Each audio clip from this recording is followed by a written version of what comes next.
예, 방금 전에 들어온 소식 전해드리죠. 헌법재판소가 국회 소추위원단과 대통령 대리인단에게 오는 23일까지 그동안 주장한 내용을 정리해서 서면으로 제출하라고 요구했습니다.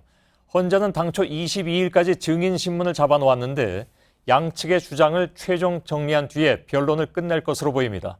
이후에 남은 절차는 최후 변론과 재판관 평의 그리고 최종 결론인 탄핵 선고 여부입니다.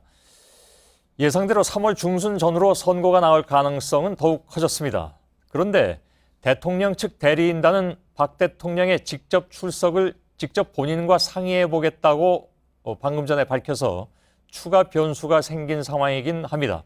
헌법재판소 취재기자를 전화로 연결하겠습니다. 백종원 기자 나와 있죠? 예. 예, 방금 전에 헌재가 오는 23일까지는 양측이 입장을 정리한 문건, 그러니까 서면을 제출하라. 이렇게 양측에 통보를 했습니다. 어떤 의미가 있습니까?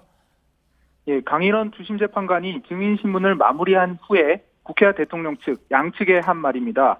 이제까지 주장을 모두 정리해서 23일에 모두 내라는 건데요. 이에 대해서 국회 소추위원단의 황정근 변호사는 양측 입장을 모두 정리해서 받은 후에 그 후쯤 최후 변론을 할 수 있다는 것으로 의미가 있는 발언이라고 풀이를 했습니다. 예. 오는 22일까지 증인신문 기일이 앞서 말씀드린 대로 잡혀 있는데 23일까지 양측 입장을 최종 확인해서 최후 변론이 그 직후쯤 잡힐 것이라는 얘기인데요. 이렇게 되면 빠르면 24일쯤 최후 변론이 잡힐 가능성이 있고요. 재판관 평의와 결정문 작성을 고려하면 3월 둘째 주 탄핵 심판 결록 가능성이 커진 것으로 보입니다. 예. 자, 그런데 제가 방금 전에 말씀드렸습니다만 조금 전에 대통령 대리인단이 박 대통령과 탄핵 심판 직접 출석을 상의해 보겠다. 그러니까 헌재에 나올 수 있다. 이런 얘기를 한 거잖아요. 이건 어떻게 봐야 됩니까? 예, 대통령 측이 박 대통령의 탄핵 심판 직접 출석 가능성을 본격적으로 언급한 것입니다.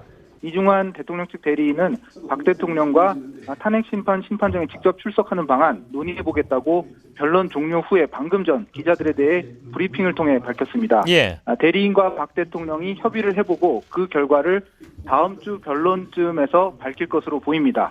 만약 대통령이 출석을 헌법재판소에 할 경우에 또 출석 일정을 늦추려 할 수 있기 때문에 향후 일정의 변수가 될 것으로 보입니다. 다만 헌재가 대통령의 출석을 이유로 일정 자체를 마냥 늦추진 않을 것으로 보여서 큰 영향까지는 없을 것이라는 분석도 나오고 있습니다. 자, 백종원 기자, 이건 예. 저희들이 방금 전에 나온 소식이기 때문에 좀 더 취재를 해서 어떤 변수가 될 수 있는지를 좀 다각적으로 좀 더 취재를 해서 2부에서 다시 연결하면 그때 우리 시청자 여러분께 자세히 좀 더 알려주시기 바랍니다.